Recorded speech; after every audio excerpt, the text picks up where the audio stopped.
என்னை ஆட்கொண்டவரும் நான் செவிக்கிறோரும் ஆனேன். ஆண்டவராகிய இயேசு கிறிஸ்துவின் நாமத்தினாலே அன்பினல் வாழ்த்துக்கள்.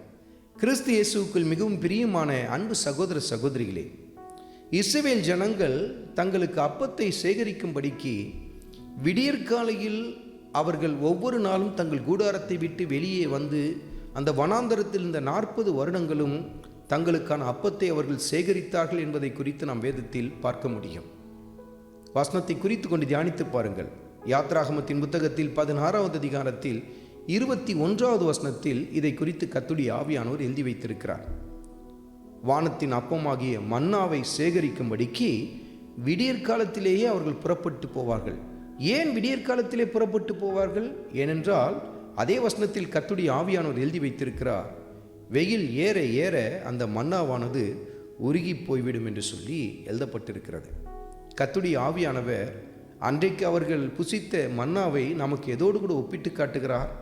நம்முடைய ஆவிக்குரிய ஆகாரமாகிய ஆண்டவர் இயேசு கிறிஸ்துவின் சமூகத்தை தேடுதல். அது எப்படிப்பட்ட ஒரு நேரமாக இருக்க வேண்டும்? அதிகாலையாக இருக்க வேண்டும் என்று சொல்லி கர்த்தர் சுட்டி காட்டுகிறார். நீங்களே சற்று நிதானித்து பாருங்கள். அதிகாலையில் ஆண்டவருடைய சமூகத்தை நம்ம போய் தேடும் பொழுது அப்பொழுது இருக்கிற அமைதி, அந்த இடத்துல எந்தவித சத்தத்தையும் நம்ம கேட்க முடியாது. ரொம்ப அருமையான நம்முடைய மனதை ஒருமுகப்படுத்தி ஆண்டவருடைய சமூகத்தை நம்மளால் தேட முடியும். ஆனால் அதே சமயத்தில் காலம் கடந்து 6 மணி 7 மணி 8 மணி இப்படி என்று சொல்லி நீங்கள் தேட ஆரம்பித்து பாருங்கள். ஒவ்வொரு சத்தமாக உங்கள் காதில் துணித்து கொண்டே இருக்கும். உங்களுடைய மனதை உங்களால் ஒருமுகப்படுத்தவே முடியாது. ஆண்டவரை நோக்கி நீங்கள் ஜெபிக்கலான்னு நினைப்பீங்க, ஆனால் எக்கச்சக்க சத்தம் உங்கள் காதில் கேட்டுக்கொண்டே இருக்கும். வண்டி போகிற சத்தம் கேட்கும், உங்களை ஒரு சில பேர் கூப்பிட்டு கொண்டு இருப்பாங்க, உங்கள் ஃபோனும் ஒலிக்கும். இது மாதிரி நிறைய ஒரு தொல்லைகளை நீங்கள் பார்க்க முடியும். ஆனால் அதிகாலையில் நீங்கள் தேடி பாருங்களேன். மற்றவங்களாம் தூங்கி கொண்டு இருக்கிற அந்த நேரத்தில் நீங்கள் விழித்திருந்த ஆண்டவர் இயேசு கிறிஸ்துவின் பாதத்தை தேடி பாருங்கள்.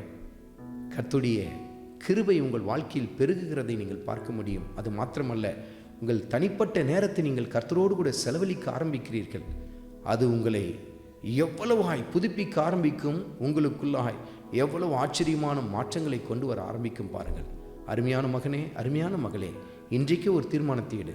இனி நான் ஆண்டவர் இயேசு கிறிஸ்துவின் பாதத்தை அதிகாலையில் தேடப்போகிறேன் என்று சொல்லி ஒரு தீர்மானத்தை எடுக்க ஆரம்பியுங்கள். கர்த்தர் உங்கள் வாழ்க்கையிலே மகிமைப்படுவார். ஆண்டவராகிய இயேசு கிறிஸ்துவின் கிருபை உங்கள் அனைவரோடும் கூட இருப்பதாக. ஆமென்.